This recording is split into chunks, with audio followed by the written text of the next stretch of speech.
Hello friends, Radhe Radhe, Hare Krishna. Welcome back to my channel. Friends, आज हम बात करेंगे सुहागन औरतों की चूड़ियों के बारे में और सावन मास में चूड़ियों का क्या अर्थ होता है, क्या महत्व होता है, औरतों को किस तरह से चूड़ियां धारण करनी चाहिए, किस मुहूर्त में, किस तिथि में करनी चाहिए और क्या नहीं करना चाहिए आपकी चूड़ियों के साथ। पुरानी चूड़ियां हो गई हैं तो क्या करें, नई पहनना है तो क्या करें, जब चूड़ियां धारण करते हैं तो क्या करना चाहिए। तो संपूर्ण जानकारी आपको दूंगी क्योंकि काफ़ी सारे मुझे कमेंट्स आए थे शॉर्ट्स रील में मेरी, आप सब ने बहुत प्यार दिया, उसके लिए थैंक यू सो मच, धन्यवाद। तो आज मैं आपको संपूर्ण जानकारी दूंगी, तो प्लीज़ इसे फॉलो ज़रूर करिएगा और कमेंट बॉक्स में जय माँ पार्वती ज़रूर लिखिएगा। तो हिंदू धर्म में शादीशुदा महिलाओं के साथ में चूड़ियाँ नहीं हो तो कुछ भी नहीं माना जाता है, उनका श्रृंगार अधूरा माना जाता है। जैसे चूड़ियाँ नहीं है तो श्रृंगार अधूरा है। भक्तों, आज इस वीडियो में हम बात करेंगे चूड़ियों के बारे में। प्रत्येक महिला के जीवन में चूड़ियों का बहुत ही अधिक महत्व होता है क्योंकि चूड़ियों का सीधा संबंध उनके सुहाग से होता है और उनकी धार्मिक मान्यताओं के अनुसार है कि पौराणिक कथाओं से चला आ रहा है कि चूड़ियों के बिना श्रृंगार अधूरा रहता है। प्रत्येक महिला अपने पति की लंबी आयु के लिए चूड़ियां धारण करती हैं, कंगन पहनती हैं। यही नहीं, 16 श्रृंगार में चूड़ियों का अपना ही एक अलग महत्व होता है। लेकिन आज के इस वीडियो में हम आपको बताएंगे कि चूड़ियों से जुड़ी हुई कुछ ऐसी खास बातें जो प्रत्येक सुहागन महिला को पता होनी चाहिए, क्योंकि यदि पता नहीं है तो हम हिंदू नहीं हैं। इसलिए हर औरत के लिए पता होना चाहिए, हमारे हिंदू धर्म से जुड़ी हैं ये चीज़ें। कुछ जरूरी नियम है जो आपको चूड़ियां पहनते वक्त ध्यान में रखना चाहिए। साथ ही आपको टूटी चूड़ियों का क्या करना है ये भी मैं आपको बतलाने वाली हूँ। तो चूड़ियां पहनने की सारी जानकारी आपको दूंगी, लेकिन अगर आप चैनल पर नए आए हैं तो प्लीज़ चैनल को सब्सक्राइब करके बेल आइकन को ऑल पे प्रेस कर लेना। और यदि ये जानकारी अच्छी लगे तो प्लीज़ कॉमेंट बॉक्स में जय माँ पार्वती ज़रूर से लिखिएगा और दूसरों को शेयर ज़रूर करिएगा, ठीक है। आपको सदैव ध्यान रखने योग्य ये बातें हैं। सबसे पहले आपको बता दें कि जब भी आप चूड़ियों को धारण करें तो आपका मुंह दक्षिण दिशा की ओर होना चाहिए, चाहे आप बाहर पहनने जाएं या फिर घर में धारण करती हैं। ऑब्वियसली कई सारी लेडीज़ होती हैं जो पहले से उनकी शॉपिंग हो जाती है और घर में धारण करती हैं, तो आपका मुख दक्षिण दिशा की ओर होना चाहिए। इस बात का आपको सदैव ध्यान रखना चाहिए। मार्केट में वैसे तो बहुत सारी दुकानें होती हैं, तरह तरह की चूड़ियाँ होती हैं, मिल जाती हैं, लेकिन जो भी सबसे शुद्ध चूड़ियाँ मानी जाती हैं हमारे हिंदू धर्म में, हमारे यहाँ वह होती हैं कांच की चूड़ियाँ। लेकिन कई बार ऐसा होता है कि ना कांच की चूड़ियाँ जब खरीदने हम लोग जाते हैं तो उनमें कुछ चूड़ियाँ जो होती हैं वो चटकी हुई निकल जाती हैं, टूटी हुई निकल जाती हैं, या फिर कहीं से आजकल हर चीज़ ऑनलाइन मंगाने का ज़माना है तो वहाँ से अगर कोई चीज़ टूटी आ जाती है तो उसको आप चिपकाएं नहीं, खंडित चीज़ ना पहने कि अरे इतना सुंदर कंगन है या चूड़ी है तो आपने उसको चिपकाया और पहन लिया। तो ध्यान रखिएगा कि आपको सदैव ये चेक कर लेना चाहिए कि आप जब चूड़ियाँ धारण कर रहे हैं तो आपको कई बार टूटी चूड़ियाँ मिलती हैं, तो कांच की चूड़ियाँ धारण करें, लेकिन टूटी या चटकी हुई चूड़ियाँ आपको कभी भी नहीं पहनना चाहिए। इससे आपके पिता और भाई को धन हानि का सामना करना पड़ सकता है। तो आप सदैव ही चूड़ियों को चेक करके पहने और नई चूड़ियाँ धारण करें। मतलब नई का मतलब, सॉरी मैं ये बोल रही, नई मतलब साजी चूड़ियाँ पहने, मतलब टूटी या चटकी हुई चूड़ियाँ ना पहने। पहले एक एक चूड़ी आप अच्छे से चेक कर लें इसमें कि कोई टूटी वगैरह तो नहीं, उसके बाद आप निकाल करके पहन सकती हैं, ठीक है। इससे आपको कोई भी दोष नहीं लगेगा। लेकिन अगर आपकी चूड़ियाँ टूटी नहीं हैं, पुरानी हो गई हैं और ख़राब हो गई हैं, जैसे कि रखी हुई हैं, कई बार यूज़ कर ली हैं, टूटी नहीं हैं, ख़राब हो गई हैं, तो ये क्या, इनका करना क्या चाहिए, तो वो भी हम आपको आगे इस वीडियो में बताने वाले हैं। तो अगली बात जो चूड़ियों से जुड़ी हुई आपको हमेशा ध्यान रखनी है वो यह है कि आपको दोनों हाथों में सदैव चूड़ियाँ धारण जब आप करती हैं तो दोनों हाथ में बराबर चूड़ियाँ आपको नहीं पहननी चाहिए। यानी कि मान लीजिए आपने अपने हाथ में, दाएं हाथ में या बाएं हाथ में 10 या 12 चूड़ियाँ पहनी हैं, तो एक हाथ में आप एक चूड़ी कम कर लें या ज़्यादा कर सकते हैं। हमेशा चूड़ियाँ पहनना चाहिए, लेकिन नियम का पालन पूरी तरह से आपको अवश्य से करना चाहिए। जैसे कि आपने 12 चूड़ियाँ पहनी तो 12 नहीं, एक में 13 पहन सकती हैं या आप एक में 11 पहन सकती हैं। तो इस तरह से ध्यान रखें, एक चूड़ियाँ हमेशा आप आगे या पीछे लगा के रखें, एक्स्ट्रा में उसको पहनना चाहिए। बराबर चूड़ियाँ कभी भी दोनों हाथों में नहीं पहननी चाहिए, ठीक है। इसका ध्यान रखिएगा। माताएं बहनें ध्यान रखें कि उनके जो भी बाल हैं, अगर आप चूड़ियाँ पहन रही हैं तो आप अपने सर पे पल्ला ज़रूर से लें, बाल खुले नहीं होना चाहिए। दूसरी बात, अगर किसी के छोटे छोटे बाल हैं तो वो क्या करें, सर पे पल्ला लें, और लंबे बाल भी हैं तो बाल तो बांध के रखें ही जब चूड़ियाँ धारण करती हैं, लेकिन सर पे पल्ला लेकर के। पुरानी माँओं को आपने देखा होगा कि जब वो ठेले वाले के पास चूड़ियाँ धारण करती थी तो चूड़ियाँ पहनते वक्त अलग से पल्ला ले लिया करती थी। इसलिए आपको जब चूड़ियाँ धारण करने का समय मिले या करती हैं आप तो पल्ला ले लें और बालों को बांध के रखें, है ना। ये ज़रूरी बातें होती हैं, ध्यान रखने योग्य, ठीक है। इन बातों का आप ज़रूर से ध्यान रखिएगा, है ना। और अगर आपके बाल छोटे हैं, शॉर्ट हैं, तो आप बालों को बेशक नहीं बांध सकती, तो आप पल्ला ज़रूर से रखिएगा, ठीक है। आप हमेशा बाल खोल कर रखते हैं जैसे, तो आप कर सकते हैं। तो ऐसे में आप ये काम कर सकते हैं। आप अपने सर पर पल्लू करके इसके बाद ही आप चूड़ियों को धारण करें। पहली बात ऐसा है कि सोने की चूड़ियाँ के बारे में भी आपने सुना है, जैसे आप लोग सोने की चूड़ियाँ हैं, कंगन है, कभी भी किसी भी महिला को सोने की चूड़ियाँ एक ही साथ एक हाथ में धारण नहीं करना चाहिए। जैसे किसी के पास 6 होती हैं चूड़ियाँ, है ना, या कंगन होते हैं, सेट में बनते हैं, तो क्या करती हैं लेडीज़, आजकल तो फैशन है, ट्रेंड बन गया है कि सारी चूड़ियाँ एक ही में धारण कर लेंगी। काफ़ी सारी बड़ी पार्टियों में जाओ तो सोने की पहनती हैं, लेकिन एक ही हाथ में धारण कर लेंगी। तो आपको ऐसा नहीं करना चाहिए। महिलाएं हाथ में सोने की चूड़ियां पहन लेती हैं और दूसरे हाथ में ब्रेसलेट पहन लेती हैं, है ना। ये हाथ में घड़ी पहन लेती हैं या फिर, जबकि ऐसा कभी भी नहीं करना चाहिए आपको। आप जब भी सोने की चूड़ियां पहने तो दोनों हाथ में आपको अवश्य ही पहनने चाहिए, चाहे एक एक पहने या दो दो पहने, या दूसरे में भी पहनती हैं तो एक में अगर आप घड़ी या ब्रेसलेट पहन रही हैं तो उसमें भी एक चूड़ी या कंगन कुछ भी डालें ज़रूर, है ना, पूरा खाली नहीं छोड़ना चाहिए। तो आप चूड़ियाँ पहनते हैं तो दोनों हाथ में अवश्य से पहनें। अब बात करेंगे शाखा या पॉल के बारे में, कंगन के बारे में। तो ये तो सुहाग की निशानी होती है। इसके साथ में भी कुछ भी ज़रूरी नियम ऐसे होते हैं जो आपको ज़रूर से करना चाहिए, जो मैं आपको बता रही हूँ। जब भी आप सिंदूर लगाएं तो आप अपनी सिंदूर धारण जब आप करते हैं तो सिंदूर धारण करते वक्त आपकी उंगली में जो भी सिंदूर का हिस्सा बचता है ना, जैसे हमने उंगली से लगाया या हाथ से एक सा किया, लगाते हैं ना अगर हम सिंदूर से, तो जो भी हिस्सा थोड़ा सा बच जाता है, हाथ में रेड रेड लगा रहता है, तो वो अपनी चूड़ियों पर ज़रूर से लगा लें। इसको बोलते हैं शाखा पोल। कंगन में लगा सकते हैं या चूड़ी में आप लगा सकते हैं। ऐसा कहा जाता है कि इससे सुहाग की उम्र बढ़ती है और लंबी होती है। तो इस बात का आप ज़रूर से ध्यान रखिएगा कि अगर सिंदूर लगाते टाइम आपके हाथ में लगा है या उंगली से लगाते हैं तो वो वापस अपने हाथों में या कंगन में ज़रूर से लगाएं। माताएं हमारी शाखा पोल धारण करती हैं, यह नियम अवश्य ही आप ज़रूर से करें, करती हैं तो करिएगा, ठीक है। दूसरी बात, चूड़ियाँ पहनने में आप सुहाग की निशानी है, इसलिए आप अगर आपको बहुत ज़्यादा चूड़ियाँ पहनने में आपको कोई दिक्कत होती है, रिएक्शन होता है, एनर्जी होती है, अगर आप ऐसा नहीं पहन पाती हैं चूड़ियाँ, तो फिर आप शाखा पॉल भी अवश्य धारण कर सकती हैं, या फिर हाथ में एटलीस्ट एक एक चूड़ी या कंगन धारण कर ही सकती हैं। इसके बाद आप चाहें तो चूड़ियाँ हाथ में लगा सकती हैं, लगा करके मतलब पहन लें थोड़ी देर को। और अगर नहीं कर सकती हैं तो ये अशुभ भी नहीं माना जाता, लेकिन एक एक धारण ज़रूर से करिएगा, है ना।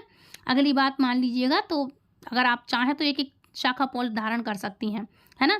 अपने हाथों में बहुत ही सुंदर सुंदर चूड़ियाँ धारण करती हैं जो सखी सहेलियाँ या हम लोग हैं। और तभी आपके घर में यदि कोई आपने पहन रखी हैं चूड़ियाँ या पहनी ही हैं, और अगर आपके घर में कोई अशुभ समाचार आ जाता है, अशुभ मतलब आपके घर में रिलेटिव में या कहीं दूर से, मतलब आपके जो मानदान है, अशुभ समाचार बोले तो मतलब किसी के डेथ, मरने की खबर आ जाती है, कोई डेथ हो गया, किसी की डेथ हो गई, तो ऐसे में आप इन चूड़ियों को दोबारा कभी भी पूजा पाठ में नहीं पहननी चाहिए। बहुत बड़ी बातें हैं दोस्तों, आपको पता नहीं होंगी, लेकिन मैं बता दूं कि अगर आप गए हैं या नहीं भी गए हैं और आपने वो पहन ली हैं, तो ये चीज़ें आप गए हैं वो पहन के, तो ऐसे में आपको ये चीज़ें दोबारा पूजा पाठ में वो चूड़ियाँ आपको कभी भी धारण नहीं करना चाहिए, क्योंकि ये अशुद्ध हो जाती हैं, है ना। मान लीजिए कि आपने कोई भी नई चूड़ी पहनी है, आप किसी पार्टी में गए हैं, किसी रेस्टोरेंट में गए हैं और इन चूड़ियों को पहनकर आपने कुछ भी खा लिया, जैसे मांसाहार इत्यादि का सेवन कर लिया है, ठीक है, बहुत ध्यान देने वाली चीज़ है।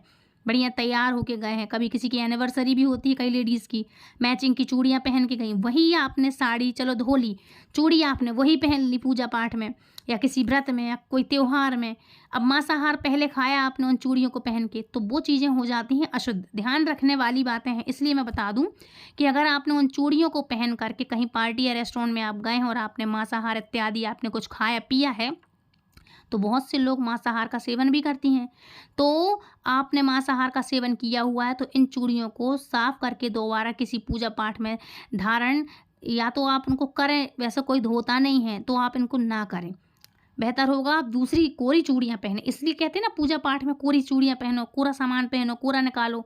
तो ये चूड़ियाँ होती हैं भक्त, तो लाख की जो चूड़ियाँ होती हैं वो बहुत ही शुद्ध मानी जाती हैं। जो लाख होता है ना, देखा होगा आपने, मोम जैसा पिघलता है लाख, वो राजस्थान में बहुत ही फेमस है ये चूड़ियाँ, राजस्थानी चूड़ियाँ जिसको हम बोलते हैं लाख, वो बहुत ही शुद्ध मानी जाती हैं। शास्त्रों में बताया गया है कि अगर ये चूड़ियाँ पहनकर आपको कोई भी पूजा पाठ करनी है तो सुहागन स्त्रियाँ को हमेशा सुहाग के लिए, अपने सुहागन रहने के लिए फल प्राप्त होता है, तो ये चूड़ियाँ ज़रूर से धारण करें। प्रिय भक्त, हमारे शास्त्रों में बताया गया है कि कभी भी सुहागन महिलाओं या फिर जो कुंवारी कन्या है वह सफ़ेद या फिर काले रंग की चूड़ियाँ पहन लेती हैं। तो मैंने काफ़ी सारी वीडियो में बताया है, एटलीस्ट हर वीडियो में बताया है कि आपको काले कलर का ना तो कपड़ा पहनना चाहिए, ना एकदम डार्क चटक बैगनी और या फिर ब्लू, और चूड़ियाँ भी इन सभी की चीज़ में आती हैं। तो आपको सफ़ेद या फिर काली चूड़ियाँ एकदम से नहीं पहननी चाहिए। भूल से भी ये बात आप ध्यान रखें कि भूल से भी ये काम ना करें। काले या सफ़ेद रंग की चूड़ियाँ आपको नहीं पहननी है, उससे हमें दोष लगता है, हमारी पूजा पाठ संपन्न नहीं होती, अशुभ होता, विघ्न माना जाता है। कभी भी सुहागन महिलाओं को काले या सफ़ेद रंग की चूड़ियाँ धारण नहीं करनी चाहिए। सुहागन स्त्रियों को सदैव पीली, लाल, हरी, गुलाबी, नारंगी कलर की चूड़ियों को हमेशा पहनना चाहिए। इन्हीं चूड़ियों को आपको सदैव ही ध्यान रखना चाहिए, इन्हीं चूड़ियों का आपको चुनाव करना चाहिए। चूड़ियों से जुड़ी अगली बात जो आपको मैं बता रही हूँ, जो सदैव ध्यान रखनी चाहिए, वो अपने हाथ की चूड़ियाँ कभी भी किसी दूसरी महिलाओं को कभी भी नहीं देना चाहिए। ध्यान रखिएगा, आप सुहागन हैं तो आपको कभी भी अपनी चूड़ियाँ नहीं देनी चाहिए। कुंवारी लड़कियाँ तो क्या है, एक दूसरे से शेयर कर लेती हैं, ब्रेसलेट पहन लिया, कंगन पहन लिए। वैसे तो आजकल बहुत ही कम है ऐसा ट्रेंड कि कोई पहनने दे, लेकिन अगर आपने ली हैं और अगर आप पहन रही हैं तो कभी भी किसी के लिए शेयर नहीं करना चाहिए, किसी दूसरे को ना दें, है ना। किसी के हाथ की चूड़ियों को आप कभी भी खुद भी धारण ना करें कि आपकी मैचिंग है, अच्छी लगी तो पहन ली, चाहे वो आपकी बहन ही क्यों ना हो, चाहे माँ हो, चाहे कोई भी हो, आपको नहीं पहननी चाहिए। अगर आप ऐसा करते हैं तो आप अपने घर में मुसीबत को खुद खुद निमंत्रण ही दावत दे रहे हैं आप। ऐसा नहीं करना चाहिए। किसके भाग्य में क्या है, क्या आपके भाग्य में आ जाए, क्या आपके भाग्य से कट जाए, इसलिए आपको इन चीज़ों से बचना चाहिए। अगली बात ये है कि कभी भी शाम के वक्त आपको जब सूर्यास्त हो रहा हो, यानी कि प्रदोष काल का समय हो, किसी भी सुहागन महिलाओं को ये चूड़ियाँ नहीं पहननी चाहिए। बोलते हैं ना कि अब हम शाम को तैयार हो रहे हैं तो लो चूड़ियाँ पहन गए, लेकिन शाम के समय का एक बहुत ही खास महत्व मुहूर्त होता है, जो भगवान का पहर होता है। प्रदोष काल का समय भगवान की पूजा पाठ का होता है, ना कि चूड़ियाँ पहनने का या बदलने का। इसलिए महिलाओं को चूड़ियाँ इस समय नहीं पहननी चाहिए। आप रात में धारण कर लें या फिर सूर्यास्त के समय भी कभी भी आपको ये कार्य नहीं करना चाहिए, या फिर सुबह जब आप नहा धोकर तैयार होती हैं तब पहन लें। एक सुहागन महिला का हाथ कभी भी एक पल के लिए भी सूना नहीं होना चाहिए। जैसे कि आजकल लेडीज़ को देखा होगा आपने कि अरे हम तो बहुत स्टैंडर्डी वाले हैं, कुछ भी सादा सिंपल है, हाथों में दोनों हाथ खाली हैं, ऐसा नहीं करना चाहिए। लोअर टी शर्ट पहनी है या फिर कोई वेस्टर्न ड्रेस पहनती हैं तो हम पहनते ही नहीं चूड़ी, एटलीस्ट एक कंगन तो डाल लो। सिर्फ आप लाख का डाल सकती हैं, या एक पतली पतली सी चूड़ियाँ डाल सकती हैं, कोई भी कलर की, ग्रीन है, रेड है, येलो है, इस तरह की चूड़ियाँ ही डाल लें आप, कांच की एक चूड़ी डाल लें। लेकिन आपको कभी भी अपने हाथ को खाली नहीं छोड़ना चाहिए, क्योंकि ये प्रतीक ही होता है जब आपकी भावरें पड़ती हैं। भावर मतलब शादी होती है, जब फेरे होते हैं तो आपके हाथ में चूड़ा या चूड़ी होती ज़रूर है। इसलिए आपको कभी भी अपने हाथ को खाली नहीं रखना चाहिए, ये बहुत ही अशुभ होता है। इसलिए जब भी आप चूड़ियाँ बदलें, आप इस तरीके से पहने हाथ में, तो एक दुपट्टा ज़रूर से लें, इसके बाद आप चूड़ियाँ बदलें, ठीक है। मैंने आपको बताया कि आपको आपका हाथ भी खाली नहीं रहना चाहिए, ये भी बहुत बड़ी बात है, तो आप ध्यान रखिएगा, ठीक है। दुपट्टे के बाद मैंने आपको बताई है कि आप जब भी चूड़ियाँ धारण करें तो आपके सदैव आपके सिर पे पहले दुपट्टा हो, उसके बाद आप चूड़ियाँ बदलें, ठीक है। अच्छा, क्योंकि जब हम चूड़ियाँ उतारते हैं तो हाथ हमारा सूना हो जाता है। ये बात भी एक है कि जब हम सारी चूड़ियाँ जैसे बदलते हैं तो हमारा हाथ सूना हो जाता है। अगर दुपट्टा नहीं ले रहे हैं, आप लपेट सकते हैं, तो आप रंगीन धागा लपेट करके पूरे हाथ की आप चूड़ियाँ पहन सकते हैं। लेकिन ध्यान रखिएगा, सबसे पीछे जिनको हम कचेरा बोलते हैं, कचेरा, अब किस किस के यहाँ कचेरा बोलते हैं तो प्लीज़ मुझे ये बताइएगा, या फिर आपके यहाँ क्या बोलते हैं तो वो बताइएगा। ध्यान होगा आपको कि शादी में एक आता है रगवारे का डबला, जिसको मटकी बोलते हैं, रगवारे की मटकी। उसमें क्या होता है, सुहाग का सामान रहता है, सिंदूरा रहता है, एक मुट्ठी जैसे पकड़ने की होती है, काली चूड़ियाँ होती हैं, पोंत की माला होती है, कुछ ऐसी सामग्री होती है, छोटा सा सिंदूर होता है। काली चूड़ियों को कचेरा कहते हैं, वो सिर्फ पूजा की होती हैं, क्योंकि वो पूजा में आती हैं, इसलिए उनको कचेरा बोलते हैं। काली चूड़ी नहीं, प्लेन वाली, जो माँ पार्वती का श्रृंगार लेती हैं आप, 10 रुपये का, 20-25 का, उसमें आपने देखा होगा 2 चूड़ियाँ, बिंदी, छोटा सा शीशा सिंदूर आता है ना। एक वो आता है ब्लैक कलर में, एक आता है रेड कलर में, वो कहलाता है रगवारे का सामान, जो आपके लिए शादी में आता है। आपके यहाँ आता है या नहीं प्लीज़ मुझे बताइएगा।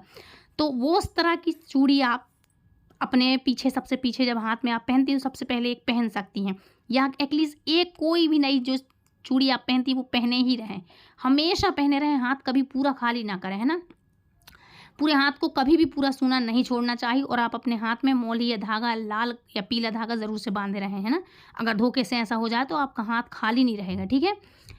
अच्छा, आपको कोई भी नई चूड़ी लेनी है, आप सोच रहे हैं कि चूड़ियाँ पुरानी हो गई हैं, आपको नई चूड़ियाँ लेनी हैं, तो आप मंगलवार के दिन ना लें। ध्यान रखिएगा, चूड़ियाँ लेनी है आपको तो आप मंगलवार के दिन ना लें। अगर आपके द्वारा संभव हो तो आप चूड़ियाँ शुक्रवार के दिन लें, यह बहुत ही शुभ होता है।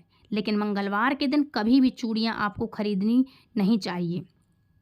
अब बात करेंगे पुरानी चूड़ियों के बारे में। मान लीजिए कि आपकी चूड़ियाँ हैं, वह पुरानी हो गई हैं, जो टूट गई हैं। टूटी हुई चूड़ियों को आप क्या कर सकते हैं, क्या करते हैं, अब जायज़ सी बात है, टुकड़े टुकड़े होगा तो हम फेंक ही देते हैं। लेकिन जो चूड़ियाँ चटकी हुई हैं, पुरानी हो गई हैं, उनका क्या करें, आप उन्हें इकट्ठा कर लें और इन सभी चूड़ियों के बीच में आप एक रस्सी डाल करके, मतलब रस्सी बांध लें, धागा डाल लें, और इन्हें आप एक साथ बांध करके किसी भी सुरक्षित स्थान पर रख दें। इधर उधर फेंकना नहीं है आपको, कम से कम जानबूझकर तो सही, लेकिन आप जानबूझकर कभी ना कभी फेंकेंगे ही। अपनी सुहाग की चीज़ों को इधर उधर फेंकना नहीं है, अलग ज़रूर करेंगे आप, लेकिन फेंके नहीं। आप इकट्ठा करके रख लें, और जब भी कभी आप बाहर जाएं, नदी किनारे जाएं, नदी तो होती है तो नदी में आप बढ़िया से विसर्जित कर दें उनको, इकट्ठा बांध करके, इकट्ठा गांठ टाइप की बांध करके, जैसे दुकान में बंधा रहता है ना इकट्ठा, वैसे आप बांध करके कहीं भी आप नदी में जाएं, बहते जल में उनको विसर्जित कर दें। अगर आप पुरानी चूड़ियों को फेंक देती हैं तो आपके पति पर मुसीबत ज़रूर से आती है। कहते हैं ना, अब बच गई तो कचड़े में फेंक दी, डस्टबिन में डाल दी, किसी को दे दी, ऐसे ही फेंक दिए, तो ऐसा नहीं करना चाहिए। इससे आपके पति के ऊपर मुसीबत बहुत आती है। अच्छा, आती भी है और संभावना भी बनी रहती है कि कोई भी मुसीबत आ ना जाए। अगली बात ये है कि माताएं को, जो भी माताएं और हमारी बहनें हैं, वो सभी जब चूड़ियाँ पहनती हैं तो पीरियड के दौरान धारण कर लेती हैं। जैसे उनको कहीं जाना है, कोई पार्टी है या फंक्शन है, जैसे पीरियड के दौरान धारण करती हैं सभी माताएं बहनें, कोई भी है, तो इनमें कोई भी संदेह नहीं है कि वह अशुद्ध हो जाती हैं चीज़ें। ध्यान है, आपको पता होगा कि आप पूजा पाठ में वैसे भी नई साड़ी नहीं पहन सकती इस टाइप में, या कहीं भी आप जा रही हैं, ऐसे होते हैं जब पीरियड्स में, तो वैसे भी मन नहीं करता कि हम तैयार हों, नई चीज़ें धारण करें, नई साड़ी पहनें। तो वो चीज़ें जो आप पहन रही हैं वो अशुद्ध हो जाती हैं। खासकर चूड़ियाँ जितनी शुभ होती हैं, कांच की हैं, लेकिन अशुद्ध हो जाती हैं। तो आप जिस दिन आप बाल धो करके स्नान करती हैं, शुद्ध हो जाती हैं, उस दिन आप अपनी चूड़ियों को उतार करके रख दें, मतलब जो पहनी हुई थी आपने उस टाइम पे, और दूसरी नई चूड़ियाँ आप धारण करें। क्योंकि जो आप पूजा पाठ करते हैं, रोज़ ही करते हैं हम सुबह उठकर, तो उस दौरान आपको, पीरियड के दौरान, जो चूड़ियाँ आपने पहनी हुई थी उन्हें नहीं पहनना चाहिए, क्योंकि ये बहुत ही अशुद्ध हो जाती हैं और इससे खराबी होता है, दोष लगता है। तो प्यारी और माताओं और बहनों, चूड़ियों से जुड़ी कुछ ही महत्वपूर्ण बातें हैं जो प्रत्येक स्त्री को, खास करके सुहागन महिलाओं को पता होनी चाहिए। क्योंकि मैंने एक शॉर्ट वीडियो डाला था, वो काफ़ी सारे लोगों ने कहा था कि पूरी जानकारी दो, टॉपिक से हट के बताया है आपने, आधी जानकारी दी है। तो मैंने आपको सारी जानकारी दी है, क्योंकि यह कोई साधारण सी बात नहीं है। हमारे सुहाग की निशानियाँ में से एक है, जिन्हें हम स्वयं माँ भगवती को अर्पित करते हैं। तो चूड़ियाँ पहने तो सभी लोग पहने, लेकिन ध्यान से, कुछ महत्वपूर्ण बातों को ध्यान रख कर के पहने, ठीक है। ये बहुत ही ज़रूरी जानकारी है। अच्छा, अक्सर घरों में देखने को मिलता है कि विवाहित महिलाएं एक दूसरे की चीज़ों को आपस में शेयर कर लेती हैं, किसी भी तरह की, नंद हैं, भाभी हैं, देवरानी हैं, जेठानी हैं, सासू माँ हैं, माँ हैं, बहन हैं, किसी सहेली या कोई रिश्तेदार बोल रहा है कि तुम्हारी बिंदी है, अच्छी लग रही है, दे दो, सर से उतार करके फटाक से पहन लेती हैं। तो ऐसा नहीं करना चाहिए, अलग से दे दो, ये शेयर करना अच्छी बात नहीं। इवन एटलीस्ट एक काजल तक अगर कोई कह रहा है तो अलग से दे दो आप, जो अलग से कोरा रखा हो, या दे ही दो, या अलग से कुछ चीज़ें ऐसी रखो कि आपके यहाँ अगर इतने सारी लेडीज़ हैं, हमेशा आती रहती हैं, तो कुछ चीज़ें आपको अलग रखना चाहिए। सुहागन औरतों को ना तो अपना काजल, ना बिंदी, ना सिंदूर किसी के साथ भी शेयर नहीं करना चाहिए, ठीक है। ये कोई चीज़ें ऐसी होती हैं जो शेयर करने की नहीं होती हैं। इन 5 चीज़ों का आपको ज़रूर से ध्यान करना चाहिए। कौन सी चीज़ें? एक दूसरे का आपको इनको प्रयोग नहीं करना चाहिए, है ना। सबसे बड़ी बात है बिंदी, चूड़ी, सिंदूर, मंगलसूत्र, ध्यान रखिएगा, मंगलसूत्र और बिछिया, ये चीज़ें होती हैं जो आपके लिए किसी भी हाल में किसी के साथ शेयर नहीं करना चाहिए, अपशगुन होता है ना। और इनमें से एक चीज़ और मैं बता दूँ जो काफ़ी सारी लेडीज़ गलती करती होंगी, सोचती होंगी हमने तो ये कर लिया, अब इसको भी करा दें। सबसे बड़ी बात है मेहंदी की कोन। मेहंदी की कोन में आपने अक्सर देखा होगा कि काफ़ी सारी लेडीज़ एक साथ लगाती हैं, उसी कोन से इसको लग गई, उसी कोन से उसको लग गई, तो आपको ऐसा नहीं करना चाहिए। कहीं भी आपने पूजा पाठ में देखा होगा या फिर आपने देखा होगा कि सुहाग की सामग्री जब कोई भी लेडीज़ बाँटती हैं, आपने देखा होगा काफ़ी सारी स्त्रियाँ हैं जो इतने सारे व्रत होते हैं, गौरी व्रत है, सुहागनों के व्रत हैं, सुहागले हैं या फिर करवा चौथ है, तीजा में है। आप लोग देखते हैं कितनी सारी लेडीज़ जो सुहाग बाँटती हैं, महावर हो गया उसमें मेहंदी होती है, उसी में वो ख़ास करके महावर मेहंदी होती है जो या आपने खरीदी है अलग से अपने लिए, तो उसमें से आप स्वयं लगाएँ, किसी को ना दें वो कोन, मेहंदी की कोन। ये मानते नहीं हैं लोग और जानते नहीं हैं। उसी कोन से सबको लगा देंगे। इसलिए मैंने ख़ास बताया, आपको कोई नहीं बताएगा किसी भी वीडियो में, आपने सुना नहीं होगा, लेकिन मैं बता रही हूँ। अपने हाथ की लगी हुई मेहंदी की कोन किसी और अन्य को ना लगाएँ, ना किसी और की आप लगाएँ। और ध्यान रखिएगा पहनी हुई चूड़ियाँ शेयर मत करना। और एक चीज़ और है, पायल भी होती है। काफ़ी सारी लेडीज़ आजकल मानती नहीं हैं और पहनती भी नहीं हैं। लेकिन अपनी स्वयं की धारण की हुई पायल आप ना किसी को पहनाएँ और ना किसी की पहने। ये भूल से भी किसी की दूसरी स्त्री के साथ आपको करना नहीं चाहिए शेयर। और एक चीज़ और है, अगर आपने शेयर की है या करती हैं तो अब समझ जाइए, अब सुधर जाइए, अभी तक पता नहीं था। क्योंकि अगर आपने ऐसा किया तो मतलब इसका ये है कि सीधा सा आपने अपने रिश्ते को सूली पे टांग दिया। क्योंकि ऐसा करने से आप पति पत्नी के बीच में दरार आना चालू हो जाती हैं, दूरियां बढ़ जाती हैं, रिश्तों में झगड़े, तनाव, ये सब चीज़ें होने लगती हैं, आपको खुद पता नहीं चलता कि हो क्या रहा है ना। इसलिए बहुत ही महत्वपूर्ण बातें हैं जो आपको ऐसा करना नहीं चाहिए और आपको ध्यान रखने योग्य बातें हैं। शादी के पहले स्पेशली गर्ल्स हैं, वो तो सब कुछ कर लेती हैं, हॉस्टल में रह रही, कोई जॉब कर रही, कोई बाहर रह रही, कोई अब्रॉड में है, चलो ठीक है, वो सब कर लेती हैं शेयर। लेकिन शादी के बाद आपको ध्यान से इन सब चीज़ों का बहुत ध्यान रखना चाहिए। एक बात और बता दूँ आपको कि अगर जब आप चूड़ियाँ लेती हैं, है ना, जिस जिस दिन का मैंने चयन किया है आप लेती हैं चूड़ियाँ, एटलीस्ट गुरुवार के दिन भी ले सकती हैं, माँ लक्ष्मी को भी आप चढ़ा सकती हैं, सोमवार को ले सकती हैं आप, शुक्रवार के दिन ले सकती हैं।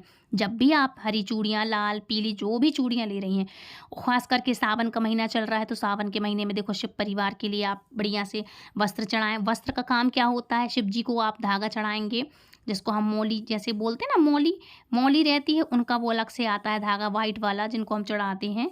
तो जनेऊ जिसको हम बोलते हैं, वो शिव जी को चढ़ाएँ, माता रानी को चुनरी चढ़ाएँ। माता रानी को प्रसाद रूप में आप वो चूड़ियाँ जब भी आप ले आती हैं ना नई पैकेट में, वो माता रानी को ज़रूर से चढ़ाएँ। आप अपने घर में गौरी मैया हैं जो पार्वती माता हैं, उनके लिए आप चूड़ियाँ पहले चढ़ाएँ, उसके बाद प्रसाद रूप में आपको धारण करना चाहिए।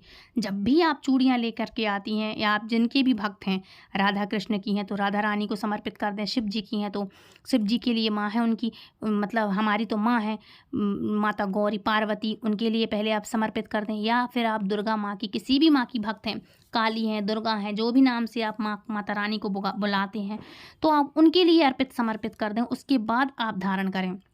क्योंकि देखो, माता पार्वती ही सभी देवियों की एक रूप है, शक्ति स्वरूपा हैं। उन्हीं के 9 दुर्गा के 9 रूप हैं, उन्हीं की 10 विद्याएं महाविद्याएं हैं। जैसे मैंने आपको हर वीडियो में बताया है, अभी नवरात्रि चल रही थी, जब गुप्त नवरात्रि, उन्हीं की 10 महाविद्याएं हैं गुप्त नवरात्रि, है ना। उन्हीं की 9 रूप हैं जो चैत्र नवरात्र में और शारदीय नवरात्र में हम पूजते हैं, वो सब एक ही हैं, माता गौरी, माता पार्वती, शिव शक्ति, है ना। तो इनके लिए आप किसी के लिए भी जिस नाम से आप जानती हैं, जिनके आप इष्ट हैं, आपकी इष्ट हैं, जो जिनको आप पूजती हैं, उनको आप प्रसाद रूप में पहले चढ़ा दें, उसके बाद आप धारण करें। सिंदूर है आप चढ़ा दें, फिर आप लगाने लगें। मेहंदी है वो चढ़ा दें, आप करें। एटलीस्ट अगर आप इन सब चीज़ों को नहीं करती तो अभी सावन का महीना चल रहा है, चूड़ियों को और श्रृंगार की सामग्री को आप चढ़ाएँ, उसके बाद आप धारण करें। वैसे तो आप जब भी नई चूड़ियाँ ले आती हैं तो सबसे पहले आप बढ़िया से रखें और अपनी माता रानी को पहले चढ़ाएं, उसके बाद आपको धारण करना चाहिए। शिव परिवार को जनेऊ चढ़ाएं, है ना। भगवान देखो, शिव जी के लिए तो आप जनेऊ चढ़ाएं और वही एक और जनेऊ लें, वो आपको गणेश भगवान को चढ़ाना चाहिए। लेकिन अगर वो ना हो तो शिव जी को तो सफ़ेद जनेऊ ही चढ़ेगा, लेकिन गणेश जी को चाहें आप तो वस्त्र रूप में जो मौली होती है पीली या लाल धागे वाली, वो चढ़ा सकते हैं। माता रानी को चुनरी चढ़ा सकते हैं। तो फ्रेंड्स, ये थी थोड़ी सी कुछ जानकारी। तो आई होप आज की वीडियो आपको पसंद आई होगी। ये बहुत इंपॉर्टेंट जानकारी है, यदि आप ऐसा कुछ करती हैं तो प्लीज़ आप समझ जाएँ, और यदि जानकारी अच्छी लगी तो प्लीज़ दूसरों को शेयर ज़रूर करें। मुझे कमेंट बॉक्स में ज़रूर से बताएं, और हाँ, ये भी बताना कि आप ये वीडियो देख कहाँ से रहे हैं, तो प्लीज़ मुझे कमेंट ज़रूर करिएगा। आपको इनमें से कौन-सी बातें अच्छी लगी और आप इनमें से क्या करती हैं, कौन-सी गलती करती हैं, प्लीज़ मुझे कमेंट ज़रूर करिएगा। और यदि आप वीडियो पसंद आए तो दूसरों को शेयर करें। चैनल पर पहली बार आएँ तो प्लीज़ चैनल को सब्सक्राइब करके बेल आइकन ऑल पे प्रेस करें, ताकि आने वाली हर एक वीडियो की नोटिफ़िकेशन सबसे पहले आप तक पहुँचे। तो फ्रेंड्स, मिलती हूँ नेक्स्ट वीडियो में, तब तक के लिए राधे राधे, हरे कृष्णा, हरि बोल।